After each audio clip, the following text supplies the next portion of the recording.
నమస్తే. నేను మీ కుప్ప పద్మిని. ఇన్నాళ్ళు మీ సపోర్ట్‌ని నాకందిస్తూ, మీ ప్రేమని నాకందిస్తున్న ప్రతి ఒక్కరికి కృతజ్ఞతలు. ఇప్పుడు చూడబోతున్న ఈ వీడియో కూడా ఖచ్చితంగా మీకు ఉపయోగపడుతుంది. లైక్, షేర్ అండ్ సబ్స్క్రైబ్ చేసి మీ ఇష్టాన్ని, అలాగే మీ సపోర్ట్‌ని నాకందించండి. అలాగే ఈ వీడియో పట్ల మీ అభిప్రాయాన్ని కామెంట్ సెక్షన్‌లో కామెంట్ చేసి నాకు తెలియజేయండి. నమస్తే. నమస్తే. Welcome to our channel. నేను పద్మిని. ప్రస్తుతం మనతో పాటు ప్రముఖ ఆధ్యాత్మికవేత్త, నారీసేన ఫౌండర్, దత్త సేవకురాలు శ్రీమతి లతా దత్త గారు మనతో పాటు ఉన్నారు. మాట్లాడదాం. నమస్తే అక్క. జై గురుదత్తారా. శ్రీ గురుదత్. అక్క, శ్రీపాద శ్రీవల్లభని చరిత్ర అసలు ఆ పుస్తకాన్ని చూస్తుంటేనే చాలా చాలా చాలా ఆనందం అనిపిస్తుంది. దాంతో కనెక్ట్ అవ్వాలి అని అనిపిస్తుంది. కనెక్ట్ అవుతాం కూడా. బట్ చదవాలి అంటే యోగ్యత రావాలి. అది వేరే విషయం అనుకోండి. మన దగ్గరికి రావాలన్నా, ఆ పుస్తకం మన చేతిలో ఉండాలన్నా ఎంతో కొంత యోగ్యత ఉండాలి. ఆయన అనుగ్రహం ఉండాలి. అసలు ఇంతకీ ఈ పుస్తకం ఎందుకు చదవాలి? ఎందుకు ఉండాలి? ఏముంటుంది అసలు ఆ పుస్తకంలో? చదివితే వచ్చేటటువంటి ఫలితాలేంటి? ఇత్యాది విషయాలక్క. చాలా చక్కటి ప్రశ్న పద్మిని. అసలు శ్రీపాద శ్రీవల్లభ అని పేరు చెప్పగానే నాకు తెలియని ఆనందం మనసులో నుంచి వచ్చేస్తూ ఉంటుంది. ఎప్పుడు చెప్తూ ఉంటాను, నాకు ఆయనకి ఏదో గత జన్మల సంబంధం ఉన్నట్టు చాలా దగ్గరగా అనిపిస్తూ ఉంటుంది అనమాట. అంతలా కనెక్ట్ అయ్యి ఉన్నారు. అంతలా కనెక్ట్ అయి ఉన్నాం. శ్రీపాదుడు కూడా ఏమంటాడంటే నేనే దత్తుణ్ణి, నేనే దత్తాని అని అంటాడనమాట.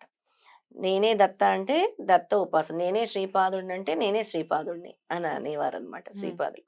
అయితే ఎవరివైతే గత జన్మ కర్మలు తొలగిపోతాయో అప్పటి వరకు దత్తుడి గురించి తెలుసుకోలేరు.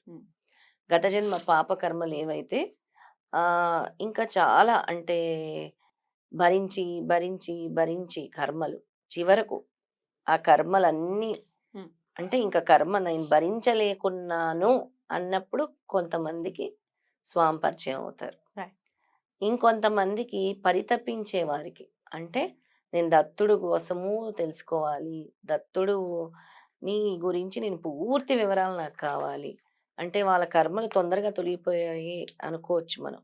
కానీ దత్తుడి గురించి మనస వాచ కర్మన పరితపిస్తూ ఉంటారు కదా, అలాంటి వాళ్ళకి కూడా స్వామి దగ్గర అవుతారు.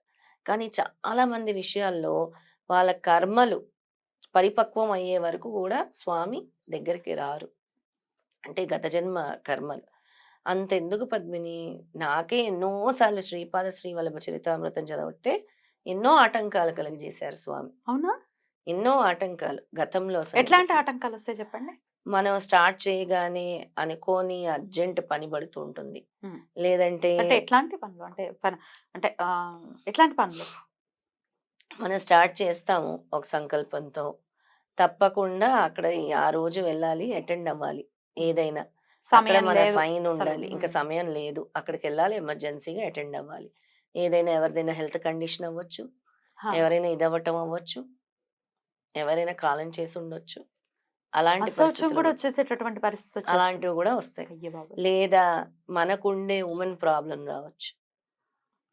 ఇలాంటివి కూడా ఎన్నో సందర్భాల్లో జరుగుతుంటాయి. నా విషయమే కాదు, చాలా మందికి కూడా అలాంటివన్నీ దాటుకొని వచ్చిన తర్వాతనే మనం ఒక సాధకులం అవుతాం, ఒక సాధన చేస్తాము. డెఫినెట్లీ. అయితే ఇట్లాంటివి జరిగినప్పుడు నెగటివ్ వైప్ కే వెళ్తుంది బ్రెయిన్. ఏదో పరీక్షిస్తున్నారు, మనం దీన్ని నెగ్గాలి అని అనుకోం. ఇది స్టార్ట్ చేసాం, ఇలా వచ్చింది బాబోయ్, ఈ పుస్తకం వద్దు, ఇది చదవద్దు అన్న థాట్ లోకి వెళ్ళిపోతాం.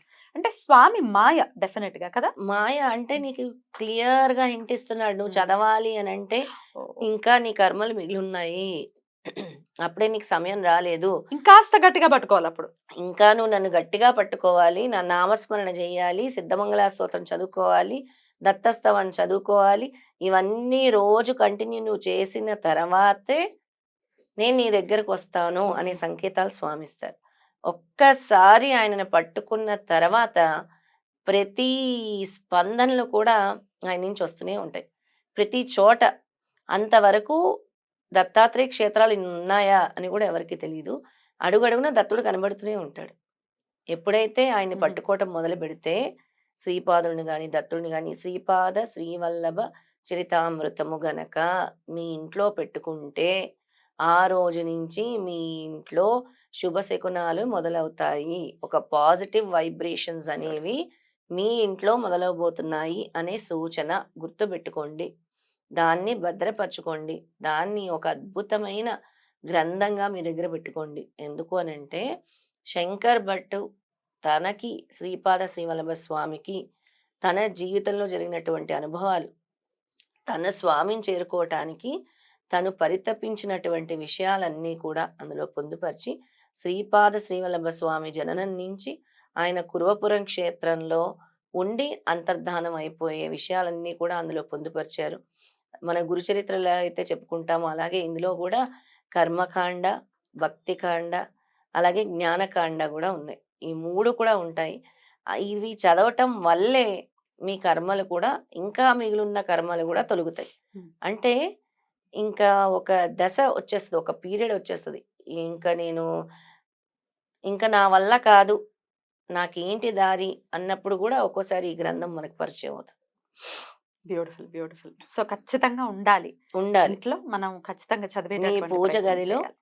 శ్రీపాద శ్రీవల్లభ చరితామృతం ఉండాలి. రైట్. నేనెప్పుడూ చెప్తాను ఇలాంటి గ్రంథాల్ని పూజ చేసే మీరు స్టార్ట్ చేయాలి. ఎలా చేయమంటారు? గురునామస్మరణ గ్రంథాన్ని చక్కగా పట్టు వస్త్రంలో పెట్టుకోండి.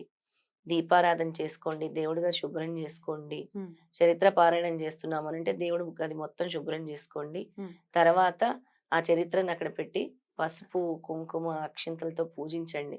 స్వామి మీరు మా జీవితాన్ని మార్చేటటువంటి గ్రంథాన్ని మాకు అందజేశారు. ఈ గ్రంథం పూర్తి చేసే శక్తి మీరు మాకు ప్రసాదించాలి. అలాగే ఈ గ్రంథము చదివినంత సేపు మేము మీ ఆలోచనలతోనే నిండి ఉండాలి. అలాగే అప్పుడు జరిగిన విషయాలు గూడా మీ కళ్ళకు కట్టినట్టు కనబడాలి. అలాగే మీ కర్మల్ని తొలగించాలి. మీ సంకల్పం నెరవేరాలని మనసా, వాచా, కర్మన నమస్కారం చేసుకొని, చక్కగా పసుపు, కుంకుమ, అక్షింతలు వేసి, అగరత్తులు ధూపం వేసి, ఇల్లంతా గూడా ధూపం వేసి, స్వామికి చిన్న నైవేద్యం చేసుకొని, పసుపు రంగు నైవేద్యాలు పెడితే ఇంకా మంచిది. ఏమీ లేకపోతే అరటిపళ్ళు పెట్టైనా మీరు మొదలుపెట్టుకోవచ్చు. రైట్. అంటే ఒకవేళ అనుకోని పరిస్థితుల్లో ఇప్పుడు మీరు ఇందాక చెప్పినట్టుగా హ్మ్. ఆటంకాలొచ్చాయి అనంటే, ఇంకాస్త గట్టిగా పట్టుకోవాలి. ఇంకా పాపకర్మల పరిపక్వం అయ్యేటటువంటి పరిస్థితి మనకి రాలేదు అని అర్థం చేసుకోవాలి. ఇంకాస్త గట్టిగా పట్టుకోవాలి. ఒకవేళ అడ్డంకులొచ్చినా మళ్ళీ ఇంకొకసారి మొదలు పెట్టాల్సుంటుంది. అడ్డంకులొచ్చినప్పుడు ఏం జేయాలి అనంటే, స్వామి ఇంకా మాకు సమయం ఇస్తున్నారంటే, నేను దత్తనామం జేయాలి. హ్మ్. సిద్ధమంగళ స్తోత్రం జేయాలి. స్వామి తొందరగా దేనివల్ల ప్రసన్నమవుతారు? సిద్ధమంగళ స్తోత్రం వల్ల. ఆయనకు చాలా ఇష్టం సిద్ధమంగళ స్తోత్రం అంటే. ఎంత ఇష్టం అంటే అంత ఇష్టం. మనకి అధ్యాయంలో శ్రీవల్లభ చరిత్రలో 17వ అధ్యాయంలో గూడా ఇచ్చారు స్వామి. ఆ!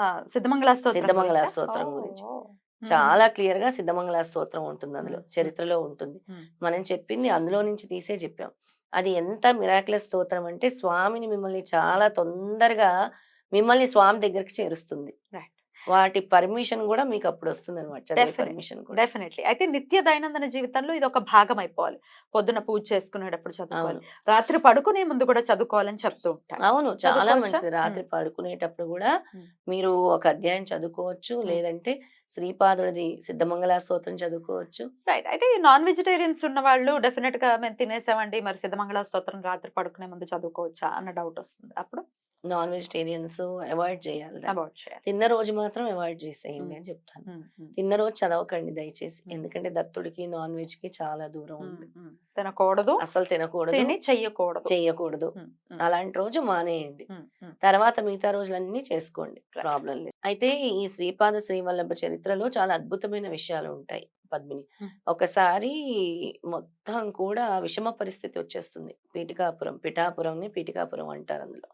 ఎలా అంటే కలరా వచ్చేస్తుందనమాట. అంతా గూడా కలరా వచ్చేస్తే ఏం చేయాలో అర్థం గాదు. అంతా తెలీని. అందుకే యజ్ఞాలు, హోమాలు నిర్వహిస్తూ ఉండేవారు. అప్పుడు బాపనార్యులు గారు తొందరగా అలర్ట్ చేసేసి ఆహ్, ఎలాగైనా ఇప్పుడు ఇది అవ్వాలి అంటే మనం ఒక యజ్ఞ యాగాదులు చేయాలి.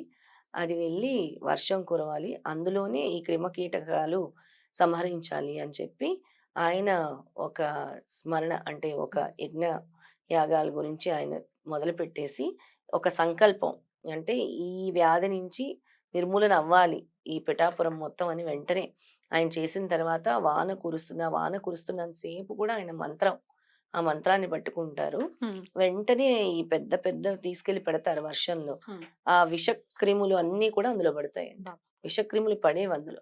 అది శ్రీవల్లభ చరితామృతంలో ఉంటుందందులో. అందుకని అందరూ మేము యజ్ఞం ఎందుకు జేయాలి? మేము హోమం ఎందుకు జేయాలి? లేదంటే అక్కడ జరిగే హోమంలో మాకు పాల్గొనటం అవసరమా? అని ఆలోచించకూడదు. ప్రపంచ శాంతి కోసం, లోక కళ్యాణం కోసము, మీ శ్రేయస్సు కోసమే ఈ యజ్ఞాలు, హోమాలనేవి జరుగుతాయి. మీరు అందులో పాలు పంచుకుంటున్నారు అనంటే, ఎన్నో జన్మల పుణ్యఫలం ఉంటేనే మీరు పాలు పంచుకోగలరు. ఆ. అది మీకు సంబంధించినటువంటి కార్యక్రమమే అని మీరు అనుకోవాలి. అది ఖచ్చితంగా మీకు సంబంధించిన విషయాన్ని చాలా బ్యూటిఫుల్ గా మాకు ఎక్స్ప్లెయిన్ చేశారు. తప్పకుండా అమెజాన్ లో కూడా అవైలబుల్ గా ఉంది. శ్రీపాద శ్రీవల్లభుల చరితామృతం అని కొడితే చక్కగా మనకి పిఠాపురంలో దొరుకుతుంది కూడా కాబట్టి దొరుకుతాయి. పిఠాపురంలో దొరుకుతుంది. ఖచ్చితంగా కొనుక్కునే ప్రయత్నం చేద్దాం. రైట్ అక్క. Thank you so much. నమస్తే. జయ గురుదత్త. శ్రీపాదరాజ్యం శరణం ప్రపద్యే. శ్రీ దత్తరాజం శరణం ప్రపత్తి.